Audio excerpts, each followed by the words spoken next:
Hello everyone, मेरा नाम है शिवी और आज हम डिस्कस करने वाले हैं क्लास 6 एनसीईआरटी का चैप्टर नंबर 3, जिसमें हम मोशन ऑफ अर्थ के बारे में देखेंगे। इसके पहले हमने चैप्टर 1 और चैप्टर 2 के सारे टॉपिक्स डिस्कस कर लिए हैं क्वेश्चन आंसर्स के साथ। जिस लोगों को क्वेश्चन आंसर नहीं देखने उसके लिए अलग से वीडियो बनाया गया है, ठीक है। उसके अलावा क्लास 9 एनसीईआरटी भी हमारी कंप्लीट हो चुकी है, जिसमें पूरी इंडियन ज्योग्राफी को हमने कंप्लीट किया है with question answer, page to page cover किया है। और अगर सिर्फ किसी को रिवीजन वीडियो देखना है तो उसका मैराथन सेशन भी अपलोड किया है। 1.5 आवर में आपके 6 चैप्टर कंप्लीट हो जाएंगे, ठीक है। तो आप वो भी जाकर देख सकते हैं। मेरे चैनल का नाम है शिवी सिंगल, उसमें आपको प्लेलिस्ट मिल जाएगा। क्विक एनसीईआरटी रिवीजन में आपको एनसीईआरटी का क्विक रिवीजन मिल जाएगा और डिटेल वाले वीडियो में आपको चैप्टर वाइज बना हुआ है, वो भी आप देख सकते हैं, ठीक है। तो चलिए स्टार्ट करते हैं मोशंस ऑफ द अर्थ के साथ। तो अर्थ जो है हमारी दो टाइप के मोशंस करती है, एक होती है रोटेशनल मोशन और एक होता है रिवॉल्यूशनरी मोशन। रोटेशनल मोशन मतलब जिसमें अर्थ अपनी एक्सिस पे रिवॉल्व करती है, उसको हम क्या बोलते हैं, रोटेशनल मोशन बोलते हैं। और एक अर्थ जो होती है सन के अराउंड फिक्स्ड पाथ और ऑर्बिट में रिवॉल्व करती है, उसको उस मूवमेंट को हम क्या बोलते हैं, रिवॉल्यूशन बोलते हैं। तो ये दो टाइप के जो है वो मोशंस हमारी अर्थ पर देखने को मिलते हैं। पहला होता है रोटेशनल, जिसमें वो अपने एक्सिस पे मूव करती है। दूसरा होता है रिवॉल्यूशन, जिसमें वो सन के अराउंड मूव करती है फिक्स्ड पाथ में और ऑर्बिट में, उसको हम रिवॉल्यूशन बोलते हैं। अर्थ जो है वो अपनी एक्सिस पे टिल्टेड है और कितना एंगल बनाती है, 66.5 डिग्री का एंगल बनाती है विथ इट्स ऑर्बिटल प्लेन। देखो क्या होता है 66.5 डिग्री, मैं आपको बताती हूँ। ये देखो, अर्थ जो है हमारी टिल्टेड है, ये हमारा साउथ पोल है, ये हमारा नॉर्थ पोल है, ये टिल्टेड है।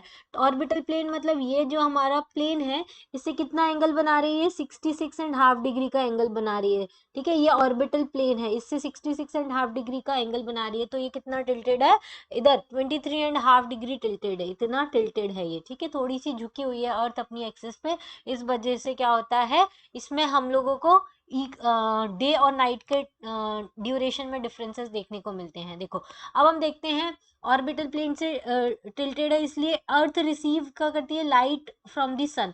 अब क्या होता है, अर्थ हमारी कैसी है, स्पेरिकल शेप की है, तो आधा जो पार्ट है हमारा अर्थ का, उसको लाइट मिलती है एक टाइम पर, और फिर फिर जो फेस पीछे चला जाता है वहां पे नाइट वो फेस करता है।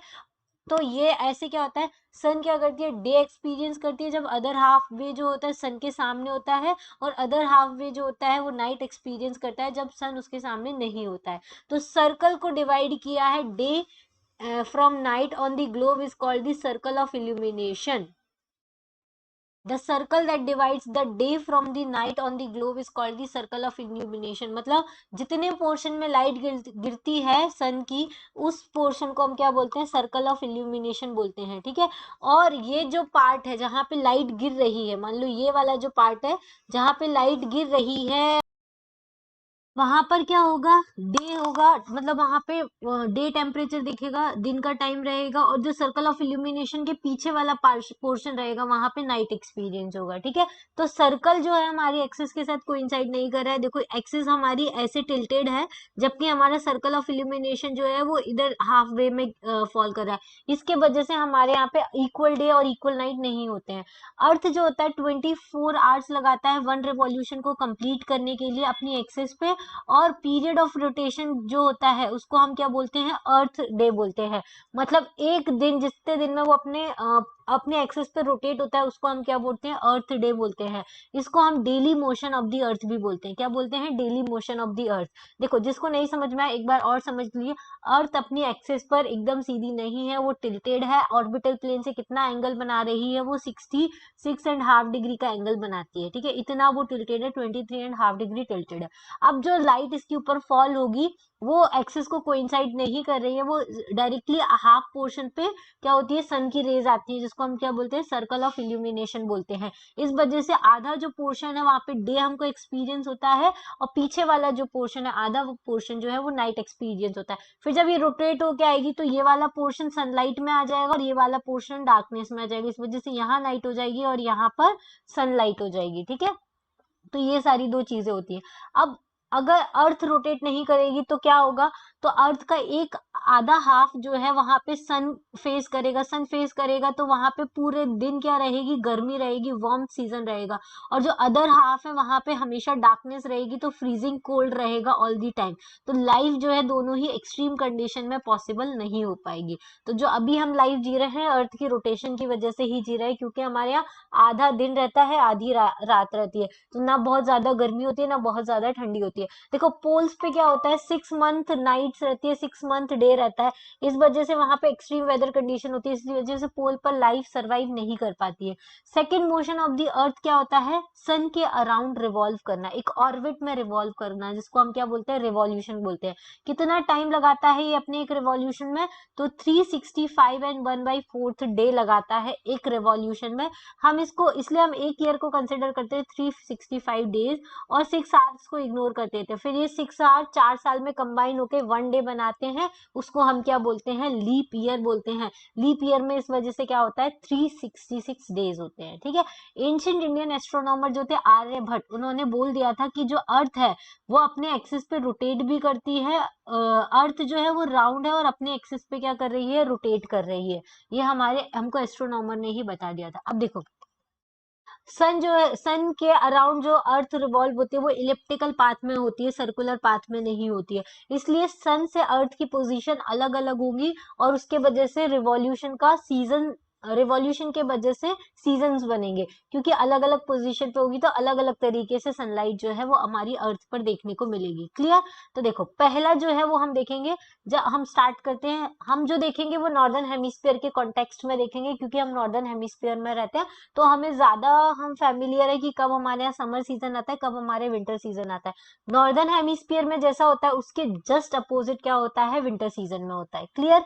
चलिए देखिए, अब देखो जब सन कहाँ होगा, समर सीजन में होगा, इधर साइड में होगा, तो सन की सीधी रेस पड़ रही है नॉर्थ पोल पर। नॉर्थ पोल पे पड़ रही है, तो नॉर्दर्न वाला जो पार्ट है अधिकतर वो किसके सामने आ रहा है, नॉर्दर्न हेमिस्फीयर के सामने आ रहा है, जहाँ पे सन की सीधी रेस पड़ रही है। और ट्रॉपिक ऑफ कैंसर पे सन की सीधी रेस पड़ेगी, इस वजह से नॉर्दर्न हेमिस्फीयर में आपको क्या, समर एक्सपीरियंस होगा। जबकि आपका जो साउथ पोल है वो पीछे वाली साइड चला जा रहा है, तो वहां पे कैसा एक्सपीरियंस होगा, विंटर एक्सपीरियंस होगा। तो सदर्न हेमिस्फीयर में क्या होगा, विंटर होगा, और नॉर्दर्न हेमिस्फीयर में समर होगा। और इसमें एक दिन ऐसा आएगा जिसको हम क्या बोलते हैं, समर सॉल्स्टाइस। समर सॉल्स्टाइस कब आता है, 21 जून को आएगा, जिस दिन सबसे बड़ा डे होगा, लॉन्गेस्ट डे होगा अर्थ पे, और शॉर्टेस्ट नाइट होगी, उसको हम क्या बोलते हैं, समर सॉल्स्टाइस। अब जून से जब हम सितंबर की तरफ मूव करते हैं, तो अर्थ की पोजीशन सन के जस्ट सामने आ जाती है, और उस दिन सन की सीधी रेस कहाँ पे गिरती है, पूरी अर्थ के ऊपर गिरती है, इक्वेटर के ऊपर गिरती है। इक्वेटर के ऊपर गिरती है, तो उस दिन क्या होता है, इक्वल डे और इक्वल नाइट होता है। ये ऑटम सीजन में या स्प्रिंग सीजन में होता है, जिसको हम क्या बोलते हैं, इक्विनॉक्स। इक्विनॉक्स मतलब इक्वल डे और इक्वल नाइट होता है। कौन से दिन होता है वो, 23 सितंबर को होता है। उसके बाद अर्थ आगे मूव करती है, आगे मूव करती है, तो क्या होता है, इसमें नॉर्थ पोल पीछे की साइड चला जाता है, और साउथ पोल जो होता है सन के सामने आ जाता है। जब साउथ पोल सन के सामने आएगा, तो वहां पे क्या होगा, सदर्न हेमिस्फीयर में समर सीजन आएगा, और नॉर्थ पोल जो है वो पीछे की साइड चला गया, तो वहां पे विंटर में नॉर्दर्न हेमिस्फीयर में विंटर होगा। ठीक है। तो ज्यादा पार्ट किसका कवर हो रहा है, सदर्न हेमिस्फीयर का कवर हो रहा है, इसलिए सदर्न हेमिस्फीयर में समर सीजन रहेगा। और विंटर आ रहा है नॉर्दर्न हेमिस्फीयर में, तो वहां पे विंटर सॉल्स्टाइस होगा।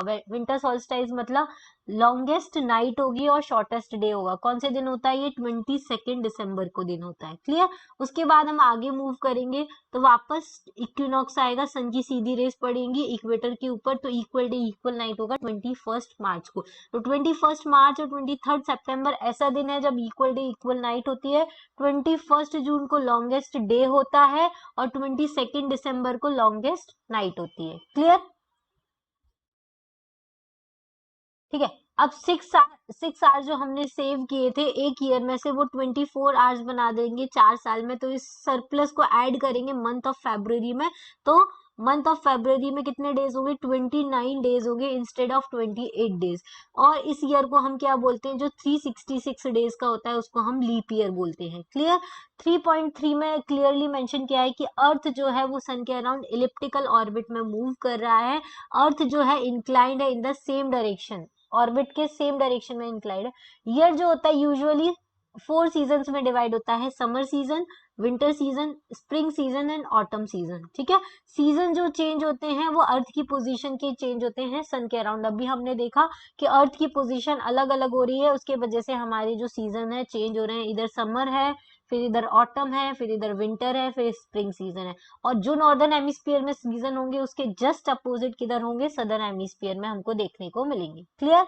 चलिए अब देखो क्या होता है 21 जून को नॉर्दर्न हेमिस्फीयर में सन जो होता है वो टिल्टेड हमारी अर्थ जो होती है वो सन के टुवर्ड्स में टिल्टेड होती है। नॉर्दर्न हेमिस्फीयर 21 जून मतलब समर सीजन में हमने देखा कि हमारा जो अर्थ है वो नॉर्दर्न हेमिस्फीयर जो है वो सन की तरफ टिल्टेड है। इसके वजह से सन की जो डायरेक्टली रेज हैं वो ट्रॉपिक ऑफ कैंसर पे गिरेंगी। इसके वजह से जो एरिया है वो ज्यादा हीट रिसीव करेगा नॉर्दर्न हेमिस्फीयर, और जो एरिया नियर द पोल है वहां पे भी लेस हीट होगी, बट सन की रेज क्या होंगी, स्लांटिंग होगी। इस वजह से नॉर्थ पोल जो है वो इंक्लाइंड है सन की तरफ, और यहाँ पे नॉर्थ पोल पे जितनी भी प्लेसेस होंगी बियॉन्ड द आर्कटिक सर्कल वहां पे कंटिन्यूस डे लाइट रहेगी अबाउट 6 मंथ्स। ठीक है, 6 मंथ के लिए कंटिन्यूस डे लाइट रहेगी जो भी प्लेसेस आर्कटिक सर्कल के बियॉन्ड आती हैं। मतलब लास्ट चैप्टर में हमने देखा था आर्कटिक सर्कल और नॉर्थ पोल के बीच वाले जो जोन होता है जिसको हम फ्रिजिड जोन होते हैं, वहां पे या तो 6 मंथ डे रहता है या 6 मंथ नाइट रहती है। तो जब सन जब हमारा अर्थ नॉर्दर्न हेमिस्फीयर जो टिल्टेड रहेगा सन के टाइम, तब नॉर्थ पोल पे 6 मंथ क्या रहेगा, डे लाइट रहेगी। ठीक है, large portion of northern hemisphere को लाइट मिल रही है, इसलिए यहाँ पे समर रहेगा इस नॉर्थ ऑफ द इक्वेटर में, और यहाँ पे लॉन्गेस्ट डे और शॉर्टेस्ट नाइट आपको देखने को मिलेगी 21 जून को। सेम टाइम पे सदर्न हेमिस्फीयर में सारी कंडीशन रिवर्स रहेंगी। वहां पे कौन सा सीजन चल रहा होगा, विंटर सीजन चल रहा होगा, क्योंकि साउथ पोल जो है वो सन के पीछे रहेगा, सन के सामने नहीं रहेगा, और नाइट्स जो है वो लॉन्गर रहेंगी देन डे। तो 21 जून वहां पर क्या होगा, लॉन्गर डे होगा। ठीक है, तो ऐसी पोजीशन अर्थ की जहां पे नॉर्दर्न हेमिस्फीयर में ज्यादा आपको सनलाइट देखने को मिल रही है, तो उसको हम क्या बोलते हैं, समर सॉल्स्टाइस बोलते हैं। ऐसा ही सेम डे आएगा 22 दिसंबर को, ट्रॉपिक ऑफ कैप्रिकॉन जो है वो मैक्सिमम हीट रिसीव करेगा, क्योंकि साउथ पोल जो है वो सन की तरफ टिल्टेड है। इसके वजह से सन की जो सीधी रेज है वो ट्रॉपिक ऑफ कैप्रिकॉन पर पड़ रही है, तो सदर्न हेमिस्फीयर जो है उसको ज्यादा लाइट रिसीव होगी, और समर रहेगा सदर्न हेमिस्फीयर में with the longer days and the shorter night. और रिवर्स हैपन होगा नॉर्दर्न हेमिस्फीयर में, मतलब विंटर रहेगा नॉर्दर्न हेमिस्फीयर में, इसलिए वहां पे क्या होगा, विंटर सॉल्स्टाइस देखने को मिलेगा। इसलिए आप देखेंगे कि जो क्रिसमस का सेलिब्रेशन होता है ऑस्ट्रेलिया में वो कौन से सीजन में होता है, समर सीजन में होता है, जबकि हमारे यहाँ पर विंटर सीजन में होता है। और 21 मार्च और 23 सितंबर ये दो डेज ऐसे हैं जब सन की जो डायरेक्ट रेज है वो कहाँ पर पड़ती हैं, इक्वेटर पे पड़ती हैं। इक्वेटर पे पड़ने की वजह से at this position neither of the poles is tilted towards the sun, कोई सा भी पोल जो है वो अर्थ की तरफ टिल्टेड नहीं है। तो सारी अर्थ पे इक्वल डे और इक्वल नाइट होता है। ठीक है, इसी डे को हम क्या बोलते हैं, इक्विनॉक्स बोलते हैं। इक्विनॉक्स मतलब इक्वल डे और इक्वल नाइट होता है। 23 जो सितंबर आता है वो ऑटम सीजन में आता है इन द नॉर्दर्न हेमिस्फीयर, और स्प्रिंग सीजन में आता है सदर्न हेमिस्फीयर में। Clear. Opposite is the case, 21 मार्च जो होता है वो स्प्रिंग सीजन में आता है नॉर्दर्न हेमिस्फीयर में, और ऑटम सीजन में आता है सदर्न हेमिस्फीयर में। आप ज्यादा कंफ्यूज मत होइए, आपको सिर्फ नॉर्दर्न हेमिस्फीयर के रेफरेंस में याद रखना है।